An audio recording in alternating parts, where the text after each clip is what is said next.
15 years ago, my father threw me out like garbage. I built a life from nothing. Now he's back, begging for the keys to my apartment. What I did next wasn't revenge. But it wasn't forgiveness either. 15 years ago, I was 17 and standing on the front porch of my childhood home with a duffel bag and nowhere to go. My father had just told me to get out. No yelling, no dramatic scene. Just a cold, flat voice. You don't live here anymore. I remember the way the screen door clicked shut behind him. That sound stayed with me longer than any words ever could. I didn't cry. I didn't beg. I just stood there for a few minutes, trying to figure out what the hell had just happened. Then I walked. I ended up sleeping behind a gas station for 2 nights. I didn't have a phone, didn't have money, didn't have anyone I could call. My mom had died when I was 10, and after that my dad changed. He was never warm, but after she passed, he became something else entirely. Cold. Mechanical. Like he was just going through the motions of being a parent. I tried to stay out of his way, tried to do everything right. But I guess I wasn't what he wanted. I don't even remember what the final straw was. Maybe I came home late. Maybe I said something he didn't like. Maybe he just got tired of me. Eventually, I found a shelter. It was rough. The kind of place where you sleep with your shoes on and keep one eye open. I stayed there for a few weeks, then started picking up work wherever I could. Washing dishes, sweeping floors, unloading trucks. I didn't finish high school. I didn't have time. I was too busy trying to survive. I learned how to stretch $10 over 3 days. I learned which gas stations would let you use the bathroom without buying anything. I learned how to disappear. I got lucky when I was 19. A guy named Marcus who ran a landscaping crew took a chance on me. He didn't ask questions, didn't care about my past. Just said, show up on time and work hard. I did.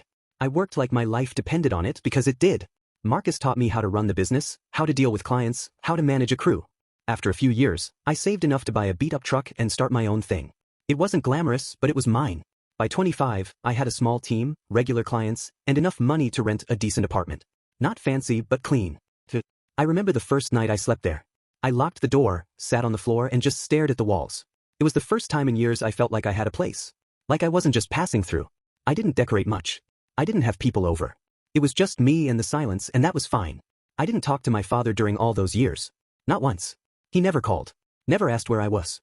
Never tried to find me. I figured he was done with me and I was done with him. I didn't hate him. I didn't feel much of anything toward him. He was just a shadow in the rearview mirror. Then, out of nowhere, he showed up. I was 32. It was a Saturday morning, and I was cleaning out the back of my truck when I saw him standing on the sidewalk. Same posture, same expression. Like nothing had changed. He didn't say hello. Just looked at me and said, I need a place to stay. I didn't answer. I just stared at him. He looked older, thinner. His clothes were worn, and he had a cane. I didn't ask why he was there. I didn't ask what had happened. I didn't want to know. He said he'd lost his job, that his health was bad, that he couldn't afford his rent anymore. I didn't say anything. I didn't invite him in. I just told him I had work to do and walked away. He didn't follow me. He just stood there for a while, then left. Over the next few weeks, he kept coming back. Not every day, but often enough. He'd sit on the bench across the street from my building and wait. Sometimes he'd wave. Sometimes he'd just watch. I didn't talk to him. I didn't acknowledge him. I didn't know what he wanted. I didn't know what I was supposed to feel. One day, he knocked on my door. I opened it, and he handed me a piece of paper. It was a list of medications. He said he couldn't afford them. I looked at the paper, then looked at him. I didn't say anything. I closed the door. I don't know why I didn't help him. Maybe I was still angry. Maybe I was afraid. Maybe I just didn't want to open that door again. A week later, I got a call from a hospital. He'd collapsed in a grocery store. They found my number in his wallet. I didn't even know he had my number. I went to see him. He was lying in a bed, hooked up to machines, looking smaller than I'd ever seen him. He didn't say much. Just asked if I could bring him some clothes. I did. I brought him a pair of sweatpants and a hoodie. He thanked me. That was the first time he'd said thank you to me in my entire life. After he was discharged, he had nowhere to go. The hospital gave him a bus pass and a pamphlet for a shelter. He showed up at my place again. This time, he didn't ask to come in. Just sat on the steps and waited. I let him stay the night. Gave him the couch. He didn't talk. Didn't ask for anything. Just slept. That turned into a week. Then 2. I didn't know what I was doing. I didn't know if I was helping him or hurting myself.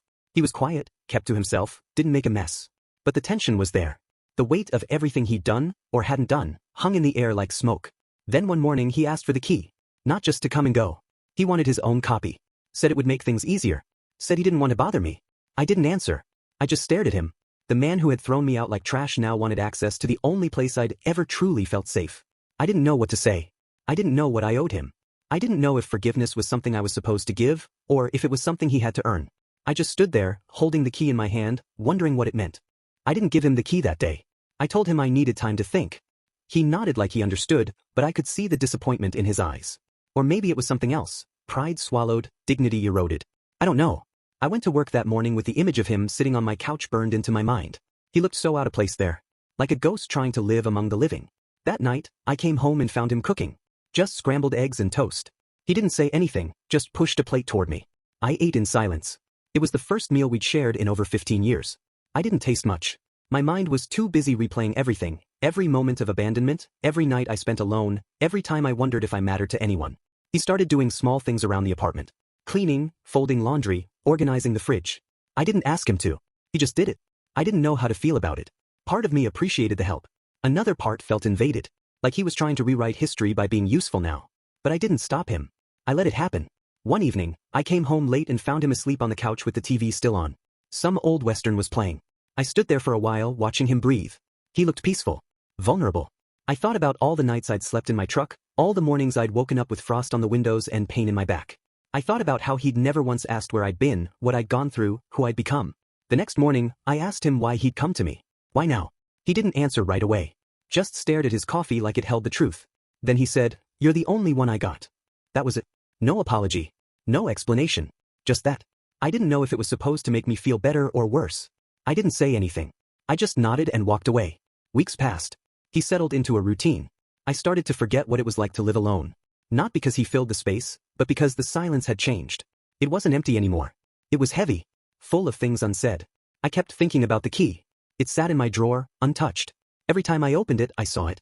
Every time I saw it, I felt the weight of a decision I didn't know how to make.